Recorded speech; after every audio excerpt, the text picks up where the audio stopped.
यह आदमी जेल से भागने के लिए 5 लीटर पानी एक साथ पी लेता है और एक्सरसाइज करना चालू कर देता है। फिर वो पूरे दिन अपनी पेशाब को रोके रखता है क्योंकि उसे वार्डन के आने का इंतजार था। अब जैसे ही वार्डन राउंड पर होता है तभी यह पेट खराब होने का बहाना बनाकर वार्डन के जूतों के ऊपर उल्टी कर देता है, जिसके बाद जाहिर तौर पर इसे जेल के डॉक्टर के पास ले जाया जाता है। अब वहाँ यह आदमी नर्स से पेशाब का बहाना करने लगता है, इसलिए वो एक कैदी को उसकी मदद के लिए उसके साथ भेज देती है। लेकिन नर्स को क्या पता था जिस कैदी को उसके साथ भेजा है वो उसी का साथी है। अब जैसे ही ये दोनों टॉयलेट में घुसते हैं तो सबसे पहले ये ड्रिप को डस्टबिन में फेंक देते हैं और उसके ऊपर अपना पोछा रख देते हैं, जिसके बाद जेम्स सीट पर चढ़ जाता है और ऊपर का एक बॉक्स खोलकर उसमें से एक लोहे की रोड निकाल लेता है जो उसने पहले से ही बाहर रखी होती है। अब जेम्स और उसका साथी हैंड वॉश मशीन को निकालकर बाहर आ जाते हैं। फिर जाने से पहले वो उसे उसकी जगह पर लगा देता है। अब दोनों उस रास्ते से जेल के वर्क रूम में आ जाते हैं। फिर वो वहाँ से एक लोहे का बॉक्स लेते हैं जो उन्होंने पहले से वहाँ बनाकर रखा होता है। अब वो उस बॉक्स ले जाकर फूड ट्रक के नीचे लगा देता है। पुलिस आने से जब गाड़ी को चेक करती है तो वो उन्हें नहीं पकड़ पाती। अब ये दोनों इस जेल से बाहर आ जाते हैं। जेम्स के बाहर आते ही जेल में हंगामा शुरू हो जाता है, इसलिए वहाँ के सारे गेट्स बंद कर दिए जाते हैं क्योंकि यह सब जेम्स की चाल थी। कैदी पानी की मदद से जेल से भागने में कामयाब हो गया। अब जॉन के साथ ही कुछ कॉकरोच लेते हैं और उन पर ये लड़की कलर करने लगती है,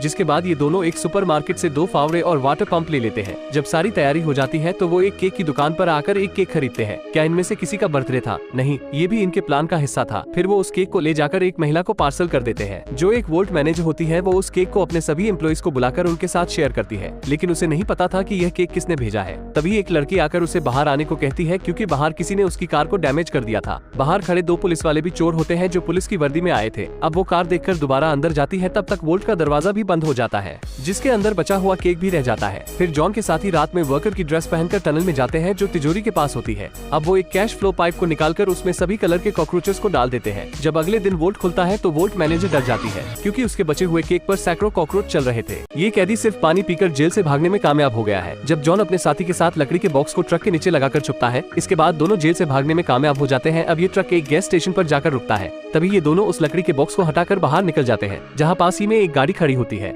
और यह उसमें जाकर बैठ जाते हैं जिसे एक लड़की चला रही थी जो इन्हीं की साथी थी। इधर जेल में इनका एक और आदमी होता है जो खाली नहीं बैठा था। वो जेल में हंगामा करने के लिए अपने सामने वाले आदमी को उकसाने लगता है। तभी कैंटीन में हंगामा हो जाता है। अब सब कैदी इसका फायदा उठाकर वहाँ के गार्ड्स को मारने लगते हैं। तभी एक गार्ड्स ये देखकर इमरजेंसी अलार्म बजा देता है, जिसे सुनकर वहाँ का वार्डन जेल के सारे गेट्स बंद कर देता है। अब यहाँ के कैदी गार्ड्स को बंधक बना लेते हैं और उनके बदले वार्डन से कुछ डिमांड करने लगते हैं। जब वार्डन डिमांड नहीं मानता तब वो सारे सीसीटीवी कैमरे को आलू से कवर कर देते हैं। फिर वो फॉइल और प्लेट को लेकर सारी खिड़कियों को सील करने लगते हैं। ये देख वार्डन को कुछ समझ नहीं आता कि आखिर ये सब क्या हो रहा है। एक पुलिस वाला इधर और सिक्योरिटी बुलाने के लिए कॉल लगाता है, लेकिन वार्डन मना कर देता है क्योंकि उसे अपनी नौकरी बचानी थी। लेकिन उसे क्या पता था कि बाहर उसके कैदी एक बड़ी चोरी को अंजाम देने वाले हैं।